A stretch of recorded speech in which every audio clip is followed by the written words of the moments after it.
possible to try and reclaim a painting that has been almost totally destroyed. The original one of this, which I had in France, had a buyer for it, a cash buyer in fact, very shortly, and we had a severe accident where a whole pile of paintings, as I just brought them back, fell across from a shelf onto the other painting of this series, the original, and totally destroyed it. In fact, I can show you the photographs here now. You can see, the paintings had all collapsed one upon the other onto the one last piece of work that was just left ready to stack, and the corners went straight through it. It's one of those unfortunate events that happens at times and you can't really foresee. So I've had to recreate that painting, and this is the recreation of it. What I'm going to show you now is how we are actually going to try and do what we can to bring the original painting back again. It'll never be the same, it'll always be a slight mark, never completely get rid of and stretch the canvas out, but we'll do our best. So to start that off, here is the painting now. It's taken off its stretcher, as you can see here, and we've been working on it, and the process was to glue more canvas onto the back of the original tears as best we can with the special glue. The actual stretcher was also damaged, so what we've had to do here was make a new piece for this, which was completely broken through, and I've used slightly larger wood in this case to make it slightly stronger than this rather weak framing, although it's very light, that's been used on the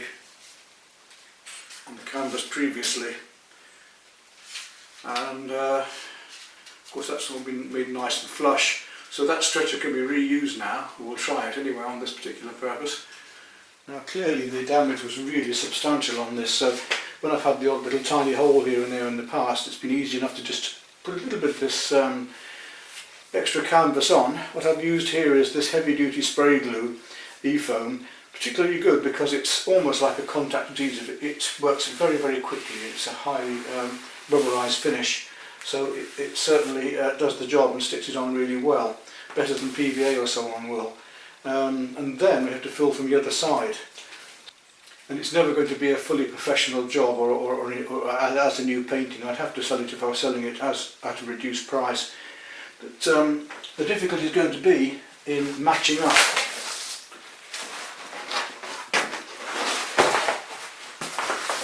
the colours on this side. At the moment then, we've used that glue on the other side and stitched and stuck the canvas down. Then I've had to use a mixture of PVA glue and a little bit of filler just to gently fill the surface, which now needs very lightly sanding down and then filling again. And I'm hoping that when we really stretch this canvas out, these won't show too badly, but they are still going to show almost whatever. We're not going to be able to completely get rid of the damage on this, I can see. So we've already put that layer of PVA glue and a bit of filler into those and let them dry overnight. You can see the damage done on this. It's been scraped so much. And now I've got to very carefully go back and smooth this surface off and then use a final bit of filler again, just to try and get everything absolutely level. And once that's done, then I should be able to coat it with some acrylic, some dark green acrylic, to get the smooth surface. That gives me a ground again to paint over. Well, that's just about got it down to the smooth I'm going to get it, unless I fill any more of these areas further.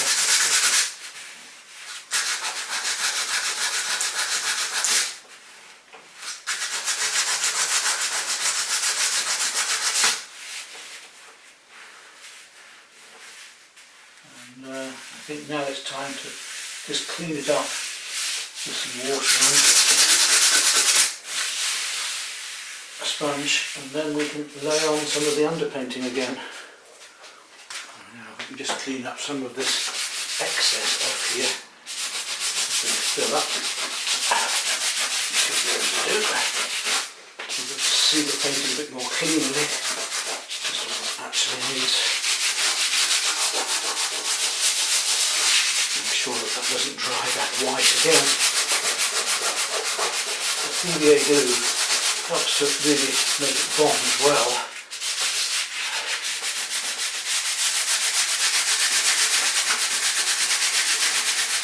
See how it's coming coming up now, and you can see where the actual cracks are in the canvas. And clearly I can get rid of some of this excess white.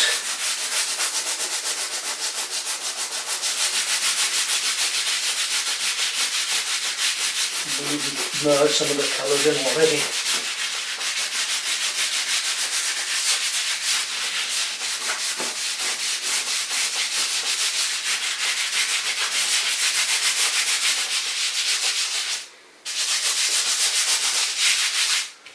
Let's clean it right off now.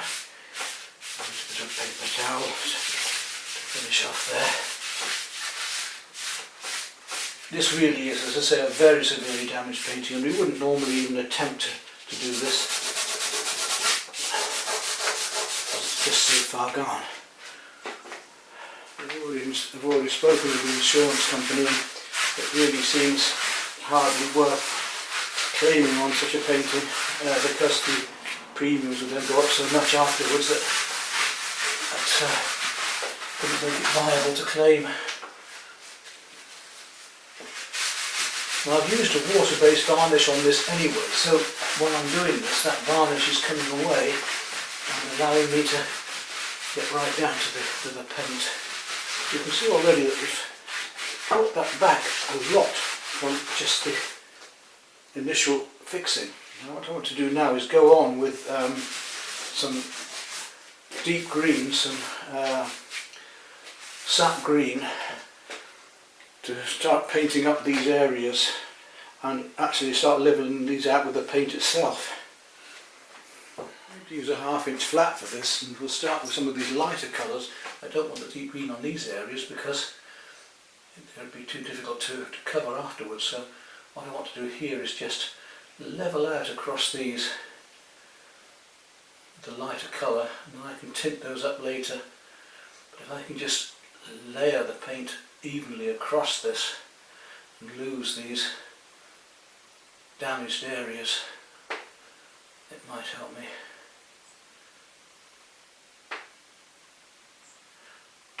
As I say, it's bound to show slightly in whatever I do.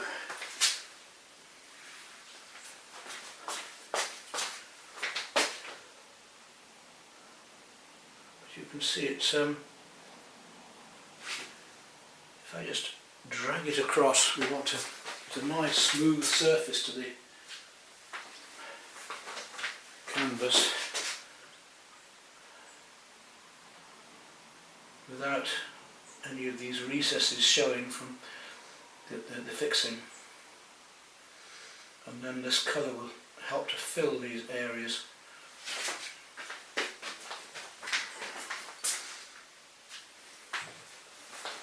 So where it's light and I want luminosity, I'm going to use this lighter colour and quite thickly in places so that it covers it up. No damage over there, that's alright there. A little bit here maybe.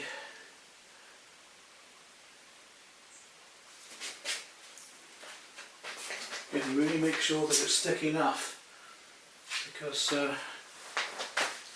when it's actually varnished, it's surprising how any little glitches can show up with the light shining across it, which is not so good. I've got photographs of the actual work, but trying to remember how it went to bring it all back again. And if I put these lighter colours on here, it's easier for me to tint them down. And hopefully when the canvas is stretched out, some of these areas will also stretch out as well, because it's all very plastic being acrylic. Right, let's go down onto the deeper green now. I'm going to come down to my sap green, which I can make darker later, just as a base colour here. And drag that right through and across the surface of this to recoat it again.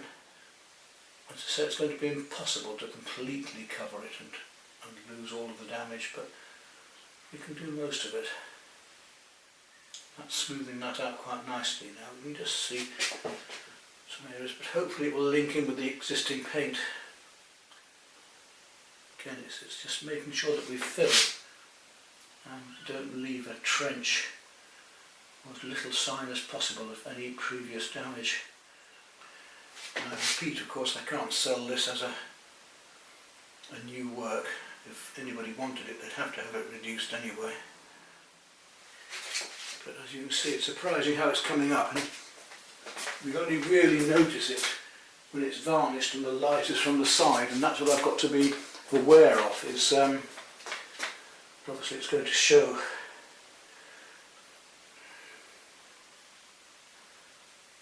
when the light is shining across it, the thing is finished and varnished. And there we are. Can't really see that damage except as corrugated areas now.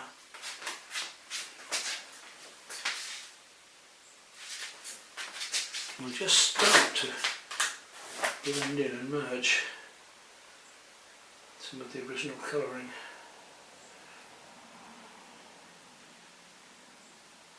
Which has been lost with all this rubbing.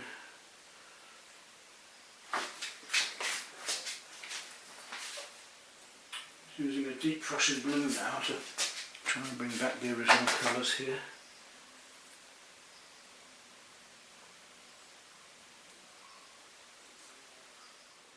And I'll pick up from the photograph to have of the original to work from shortly.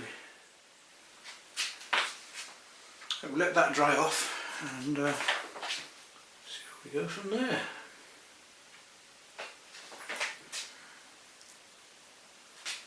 You can see this paint is now dried and it's sunk in a bit, so I'm going to have to put a second layer on, just try and smooth it a bit more, but we're not far off. We'll take the same colour again and just layer it on. Well, it's not quite level enough yet because it's sunk into these areas. Just see if we can get it to level out over them.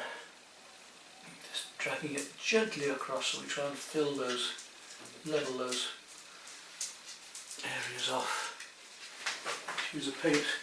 This is one of the beauties of heavy body, is that we can use the paint a bit more thickly to cover these damaged areas. I think that's about it for the pinks. Need to go back to the. There we go. Need to go back to the deep greens now.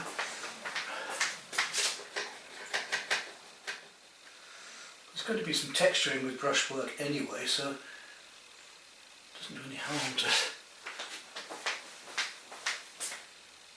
just link in with that. All these damaged bits. Got the other lighter colours to bring up on top yet, so I think almost, hopefully will almost disappear when I do that. Now you can barely see the marks at all now. So when I put the other colours in, I think it should be well on the way to making that look superficially fixed. And it's time now to start trying to actually paint some of the details back on again. You can see how the light is shining across the lumps, especially from the side slightly. So we're never going to completely lose that, but at least the painting is not completely lost. That's what we can do about working up these areas now. I've got the old photograph here of the original painting. I'm hoping I can bring things out with this. It's just beginning to come back a bit, you see now. Just beginning to find the colours we needed. And hopefully when the varnish goes on, it'll bring it all back again.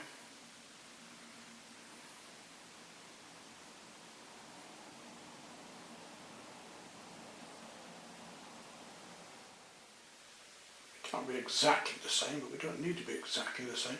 As long as we've got a lively similarity. Because it is going to be a new painting after all.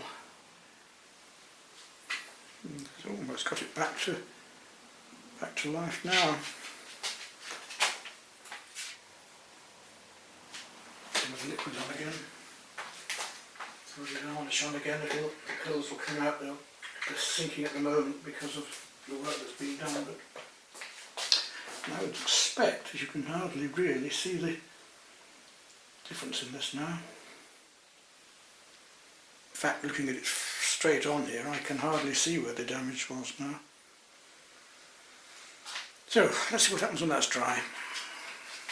And now it's time to bring this back onto its frame that's been mended. I'll try and stretch it back out again. Do that the traditional way of pulling from each edge here and gradually restapling it from the centres outwards, so start here and work outwards and then here and work outwards, in the hope that we can get it as tight as we possibly can. Right, so we need to start tacking this from the middle outwards. Now to the other side. Right, so we've got the thing tacked, the canvas tacked back on now, and I need to tap in these wedges. You don't normally bother doing that, but these little wedges will help to push out tighten up the canvas, and make it nice and taut, and get rid of as many of these wrinkles as possible.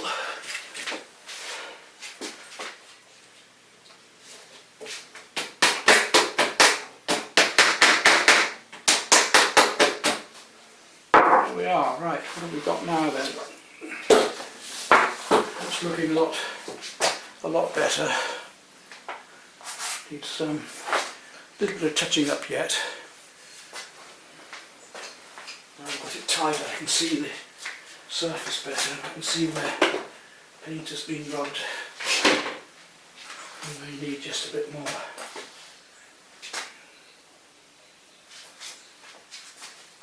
Touching up. So we'll give it a coat of varnish and we'll see how that works.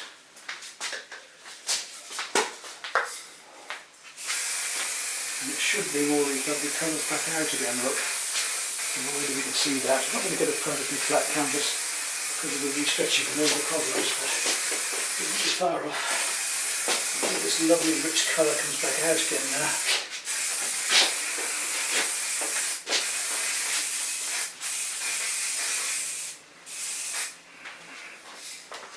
So let that dry and I'm going to have a look at that. Well, there we are, and I don't think you'd really notice the damage on there at all, even if I come round to the side. You'd really just see it then. I'll take a look at it in a different light later.